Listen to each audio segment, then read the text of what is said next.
Hello everyone, আসসালামু আলাইকুম। তোমাদের সামনে আবার হাজির হয়েছি নতুন একটি ভিডিও নিয়ে। পূর্বের ভিডিওতে আমরা পর্তুগিজ, ওলান্দাস এবং ডেনমার্ক সম্পর্কে জেনেছি। আজকের ভিডিওতে আমরা ইংরেজ সম্পর্কে জানবো। তো চলো শুরু করা যাক ভিডিওটি। তো প্রথমে আমরা জানবো ভারতীয় উপমহাদেশে ইংরেজদের আগমন।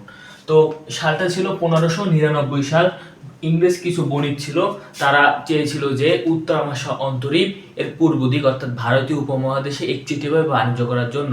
তো বাণিজ্য করার জন্য অবশ্যই ওই দেশের যে প্রধান রয়েছে তার অবশ্যই একটা পারমিশনের বিষয় আছে।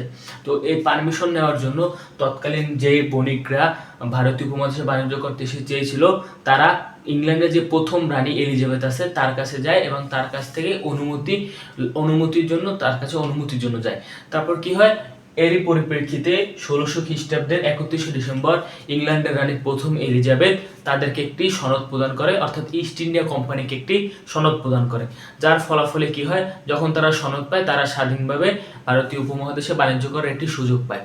যখন তাদেরকে সনদ দেওয়া হয় তখন এই যে ইংরেজ বণিক রয়েছে তাদের নেতৃত্ব দিয়েছিল জেমস ল্যাঙ্কস্টার। নামটা কি? Sir James ল্যাঙ্কস্টার।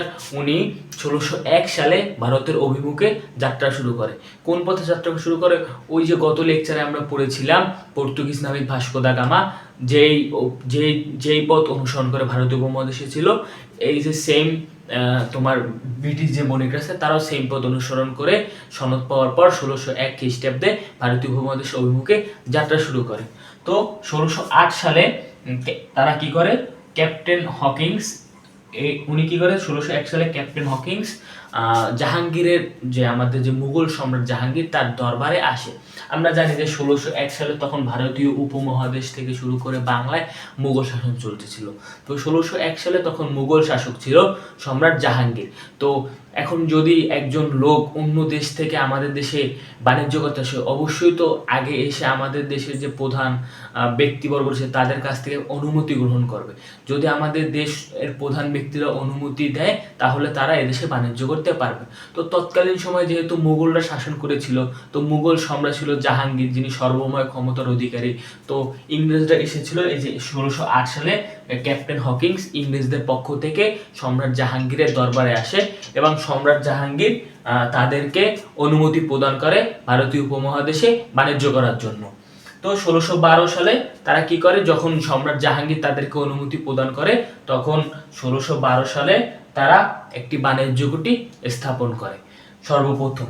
এছাড়াও এর কিছু বছর পর অর্থাৎ 1615 সালে প্রথম জেমস যে ছিল রাজা ইংল্যান্ডের, তার দূত হিসাবে টমাস রো আবার ভারতীয় উপমহাদেশে এসে সম্রাট জাহাঙ্গীরের সাথে কথা বলে। ফার্স্টে কথা বলছিল ক্যাপ্টেন হকিংস। তারপর উনি কত সালে কথা বলছিল? 1608 সালে। এবং 1612 সালে কি হলো, একটা বাণিজ্য কুঠি তারা স্থাপন করলো। এবং 1615 সালে যে দূত ছিল অর্থাৎ প্রথম রাজা জেমসের যে দূত ছিল টমাস রো, তিনি আবার পুনরায় ভারতীয় উপমহাদেশে আসে এবং জাহাঙ্গীরের সাথে আবার আলোচনা করে ব্রিটিশদের জন্য বিশেষ কিছু সুযোগ সুবিধা গ্রহণ করে। যার ফলে কি হয়, ব্রিটিশরা পরবর্তী সময় একে একে অনেকগুলো বাণিজ্য কুঠি স্থাপন করে থাকে এবং 1549 সালের মাঝামাঝি সময় এসে তারা 1649 সালের মাঝামাঝি সময় এসে তারা প্রায় 23টি বাণিজ্য কুঠি স্থাপন করে। এছাড়াও তারা কলকাতা থেকে শুরু করে পাটনা, মাদ্রাজ এইসব এলাকায়ও তাদের কুটিগুলো স্থাপন করা শুরু করে। তো মূলত এইভাবেই ভারতীয় উপমহাদেশে ইংরেজদের আগমন ঘটেছিল। ইতিমধ্যে আমরা ভারতীয় উপমহাদেশে ইংরেজের কিভাবে আগমন করেছে সেটা সম্পর্কে জেনেছি। এখন আমরা জানবো ভারতীয় উপমহাদেশে ইংরেজরা কি সকল কর্মকাণ্ডগুলো করেছিল, তাদের উল্লেখযোগ্য কিছু কর্মকাণ্ড। তো ফার্স্ট অফ অল দেখা যাক যে ইংরেজদের কর্মকাণ্ড। 1612 সালে প্রথম কুঠি। আমরা জানি কি যে কিছুক্ষণ আগে আমরা পড়ছি যে ইংল্যান্ডের যে ক্যাপ্টেন হকিংস উনি জাহাঙ্গীরের আদেশক্রমে ভারতীয় উপমহাদেশে বাণিজ্য করার সুযোগ লাভ করে এবং 1201 সালে প্রথম কুটির স্থাপন করে। এই কুটিরটি স্থাপন করে ভারতের সুরাটে। কোথায়? সুরাটে।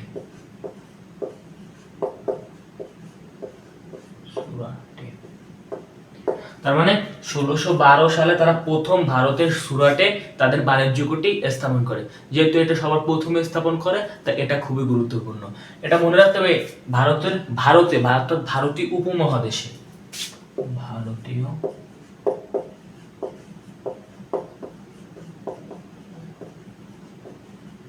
মহাদেশে উপমহাদেশের। তো ভারতীয় উপমহাদেশের ভিতর যেহেতু বাংলাও ছিল, তো 1651 খ্রিস্টাব্দে অর্থাৎ তার অনেক দিন পর ভারতীয় উপমহাদেশের পর বাংলার সুবাদার, তৎকালীন যে বাংলার যে সুবাদার ছিল শাহ সুজা, তার নেতৃত্বে বাংলায় তারা সর্বপ্রথম বাণিজ্য কুটি স্থাপন করে। অর্থাৎ 1612 সালে সর্বপ্রথম বাণিজ্য কুটি স্থাপন করেছিল সুরাটে, যেটা ছিল ভারতীয় উপমহাদেশের ভিতর প্রথম ইংরেজদের, এবং 1651 খ্রিস্টাব্দে যেহেতু বাংলায় স্থাপন করবে বাণিজ্য কুটি, এর জন্য বাংলার যে তৎকালীন যে সুবাদার যে ছিল, অর্থাৎ মুঘলদের নির্বাচিত যে সুবা ছিল শাহ সুজা, এই শাহ সুজার কাছে তারা আসে এবং 1651 খ্রিস্টাব্দে বাংলায় সর্বপ্রথম তাদের বাণিজ্য কুটি স্থাপন করে। এটা স্থাপন করেছিল হুগলিতে।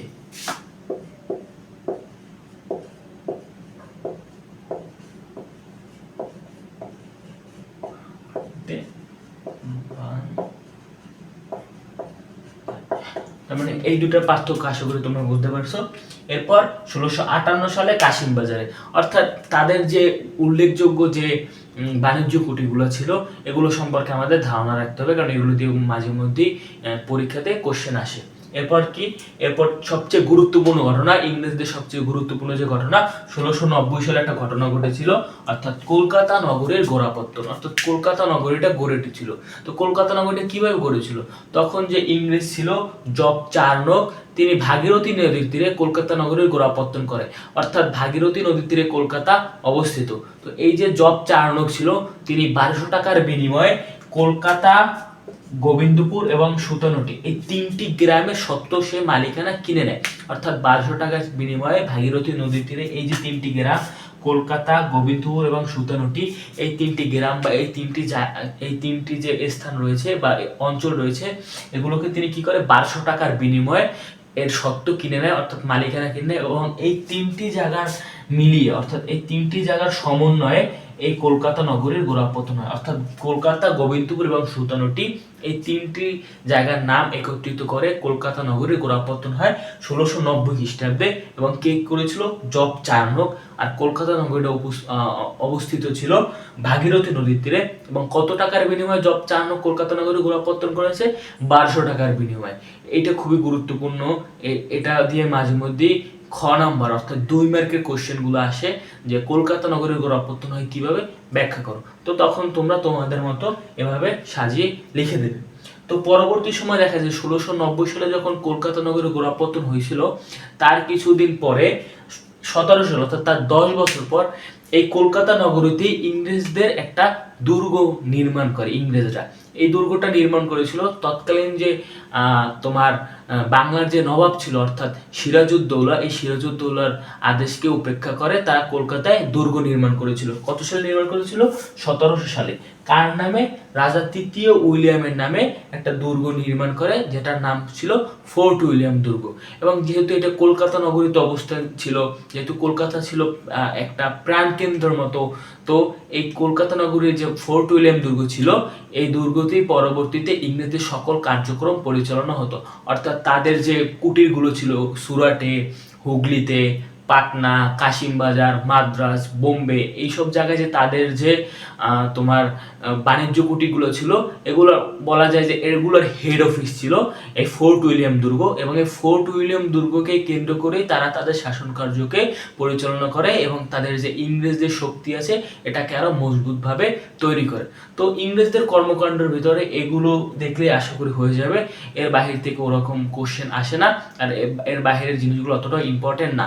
বিশেষ করে সবচেয়ে বেশি ইম্পর্টেন্ট কলকাতা নগরীর গোড়াপত্তন, ইংরেজদের কর্মকাণ্ড দেখে যদি কোশ্চেন আসে তাহলে এই জায়গা দিয়ে কোশ্চেন আসবে। তো এখন আমরা জানবো যে ইংরেজরা কিসের জন্য বা কোন কারণগুলোর জন্য সফলতা অর্জন করেছিল, বা বাকি যে বণিকরা ছিল বা বাকি যে জাতিগোষ্ঠীগুলো ছিল তারা কিসের জন্য সাফল্য অর্জন করতে পারেনি, এই কারণগুলো সম্পর্কে আমরা এখন জানবো। তো ইংরেজদের সাফল্যের মূল কারণ, প্রথম কারণ হলো গিয়ে স্বাধীন প্রতিষ্ঠা। অর্থাৎ এই যে ইস্ট ইন্ডিয়া কোম্পানি ছিল, যেইটা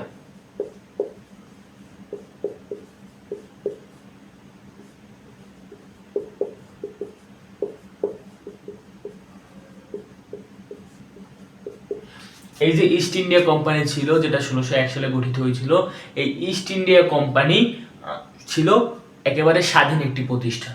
অর্থাৎ তারা ইংল্যান্ড থেকে ভারতে বাণিজ্য করতে আসলেও ইংল্যান্ডের যে সরকার ছিল তারা তাদেরকে কোনো রকম বাধা সৃষ্টি করতো না বা তাদের উপর কোনো চাপ প্রয়োগ করতো না, তাদেরকে স্বাধীনভাবে ব্যবসা পরিচালনা করার সুযোগ করে দিত। কিন্তু বাকি যে জাতিগোষ্ঠীগুলো ছিল অর্থাৎ ফরাসি, ওলন্দাজ বা ডেনমার্ক যারা ছিল তারা স্বাধীন ছিল না, তাদেরকে বিভিন্নভাবে তাদের যে নিজস্ব যে দেশ আছে বা তাদের যে মাতৃভূমি আছে তারা তাদেরকে বিভিন্নভাবে ফোর্স করতো বা তাদের উপর তীক্ষ্ণ নজরদারি রাখতো, যার ফলে ইংরেজরা এই দিক থেকে একটু সুবিধা পেয়েছে। কারণ কি, যে এই যে ইংরেজ যে সরকার আছে অর্থাৎ ইংল্যান্ডের যে সরকার আছে তারা ইংরেজ বণিকদেরকে স্বাধীনভাবে বাণিজ্য করার সুযোগ দিয়েছে, বরং তারা কি করেছে এর পাশাপাশি ইংরেজদেরকে জাতির নিজস্ব স্বার্থ রক্ষার জন্য বিভিন্নভাবে ইংরেজদেরকে সাহায্য করেছে, যেটা ছিল ইংরেজদের আসলে একটা প্লাস পয়েন্ট। তারপর অধিকতর সম্পদশালী ভারতীয় উপমহাদেশে যে সকল জাতিগুলো এসেছিল অর্থাৎ পর্তুগিজ, ওলন্দাজ, ডেনমার্ক, ফরাসি, এদের তুলনায় ইংরেজরা ছিল অধিকতর সম্পদশালী, যার ফলে তারা এই যে বাণিজ্য বা ব্যবসার যে একটা লড়াই, এই লড়াইয়ে তারা টিকে থাকে এবং আস্তে আস্তে রাজনীতিতে যোগদান করে ভারতীয় উপমহাদেশে 200 বছর শাসন চালায়। তারপর ছিল শক্তিশালী নৌশক্তি। আমরা ইতিপূর্বেই জেনেছি বা পূর্বের ক্লাসে আমরা জেনেছি যে তৎকালীন সময় এই যে উন্নত যে যোগাযোগ ব্যবস্থা এই টাইপের জিনিসগুলো খুব কম ছিল। তখন এই যে বাণিজ্য, তারপর এক জায়গা থেকে অন্য জায়গায় যাতায়াত, এই সবগুলো করা হতো নদীপথে। এই নদীপথে করার কারণে বিশেষ করে সকল জাতিগুলো ছিল এই নদীর উপর নির্ভরশীল বা এই নদীপথের উপর নির্ভরশীল। যেহেতু সকল জাতিগুলো ছিল নদীপথের উপর নির্ভরশীল, উল্টো দিকে ইংরেজরা ছিল এই নৌশক্তিতেই পারদর্শী। তো এই যে ইংরেজরা ছিল তারা তাদের এই নৌশক্তি প্রয়োগ করে ভারতীয় উপমহাদেশে আর যে বাকি সকল যে বণিকরা ছিল বা বাকি সকল যে জাতিরা ছিল তাদেরকে পরাজিত করে বা তাদেরকে একেবারে অপদস্থ করে ফেলে, যার ফলে ইংরেজরা ভারতীয় উপমহাদেশে একটা সাফল্য অর্জন করে। আমরা জানি যে বিভিন্ন সময় ইংরেজের সাথে বিভিন্ন জাতির সাথে যুদ্ধ হয়েছে ইউরোপে, সেখানে ইংরেজরা তাদের এই নৌশক্তি পারদর্শী থাকার কারণে ভারতীয় উপমহাদেশের অন্য যে জাতিগুলো আছে তাদেরকে পরাজিত করে। তারপর পলাশীর যুদ্ধে জয়লাভ।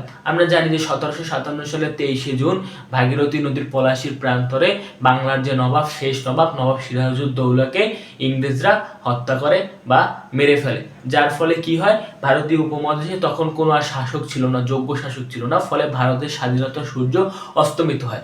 যখন তারা দেখতে পেল যে ভারতের কোনো শাসক ছিল না, যে সর্বশেষ শাসক ছিল তাকেও তারা মেরে ফেলছে, তখন ইংরেজদের মনে অটোমেটিকলি একটা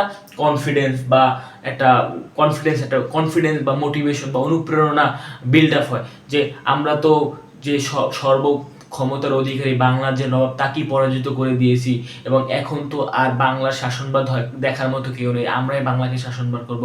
তো তাদের যে এই টেন্ডেন্সি বা এই যে মনোভাব পলাশী যুদ্ধে জয়লাভের ফলে যে হয়েছিল, এর জন্য তারা একটা প্লাস পয়েন্ট পায়, যার কারণে তারা পরবর্তীতে ভারতীয় উপমহাদেশে শাসনকার্য চালায়। এটাও তাদের সফলতার অন্যতম একটা কারণ।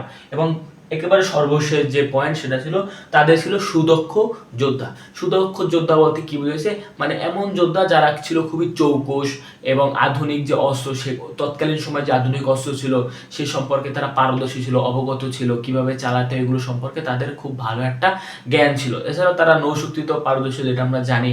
যেমন আমরা যদি উদাহরণ হিসেবে বলি যে পলাশীর যুদ্ধে নবাব সিরাজউদ্দৌলা ছিল 50,000 পদাতিক সেনাবাহিনী, তার অল্টারনেটিভ তার উল্টো দিকে ইংরেজদের ছিল মাত্র 3,000 সৈন্য। এই 3,000 সৈন্য নিয়ে ইংরেজরা কি করে, বাংলার যে নবাব তাকে পরাজিত করে। এছাড়াও পলাশী যুদ্ধ ছাড়া আরো বিভিন্ন উদাহরণ, যেমন কর্নাটের যুদ্ধ, তারপর ফরাসিদের সাথে যে যুদ্ধ হয়েছিল বা পর্তুগিজদের সাথে তাদের যুদ্ধ হয়েছে, এই যুদ্ধগুলো তাদের যে দক্ষ যে যোদ্ধা আছে তারা অসম গুরুত্বপূর্ণ ভূমিকা পালন করছে এবং তাদের যে বীরত্ব, এই বীরত্বের জন্যই ইংরেজরা পরবর্তীতে সকল জাতিকে পরাজিত করে এই অস্তিত্বের লড়াইয়ে টিকেছিল। তো এই কারণগুলো ছাড়া আরো বিভিন্ন কারণ রয়েছে, যে কারণগুলোর জন্য ইংরেজরা আলটিমেটলি সাফল্য অর্জন করে এবং বাকি যে বণিক জাতি বা ইউরোপীয় জাতি আছে তারা পরাজয় বরণ করে। তো আজকে এই পর্যন্তই ছিল। যেহেতু ইংরেজরা সাফল্য অর্জন করেছে, তাই এই ইংরেজের সাফল্য এটা খুবই গুরুত্বপূর্ণ। ইংরেজরা কিভাবে আগমন করছে এটাও খুব গুরুত্বপূর্ণ এবং ইংরেজের যে কর্মকাণ্ড, বিশেষ করে হলো গিয়ে ফোর্ট উইলিয়াম দুর্গ, তারপর হলো কলকাতা নগরীর গোড়াপত্তন, এই জিনিসগুলো সম্পর্কে আমাদের গুরুত্বপূর্ণ ভূমিকা পালন, মানে এই গুরুত্ব দিয়ে এগুলো পড়তে হবে। তো আজকে এই পর্যন্তই। পরবর্তীতে আমরা ফরাসি সম্পর্কে জানবো। তার এবং ফরাসি সম্পর্কে জানার মধ্যে দিয়ে আমাদের ভারতীয় উপমহাদেশে ইউরোপীয় কোম্পানির আগমন এই টপিকটা শেষ হবে। তো পরবর্তী ভিডিও পেতে অবশ্যই আমার চ্যানেলটি সাবস্ক্রাইব করে রাখবে এবং যারা পূর্বের ভিডিও দেখেনি তারা অবশ্যই পূর্বের ভিডিওগুলো দেখবে, কারণ ইতিহাস হলো এমন একটা জিনিস যেটা একটার সাথে আর একটা ওতপ্রোতভাবে জড়িত। আমি যদি পূর্বের জিনিসগুলো না পড়ে নতুন লেকচার শুরু করি তাহলে আমরা আগের জিনিস না থাকার কারণে আমরা অনেক জিনিসই ধরতে পারবো না। তো তোমাদের কাছে একটাই অনুরোধ, তোমরা একটা সিরিয়াল মেনটেন করে তারপর প্রত্যেকটা ভিডিও দেখে দেখে আসবে, তাহলে তোমাদের আশা করি কোনো সমস্যা হবে না। তো আজকে এই পর্যন্তই, পরবর্তীতে নতুন ভিডিও নিয়ে দেখা হবে তোমাদের সাথে। আসসালামু আলাইকুম।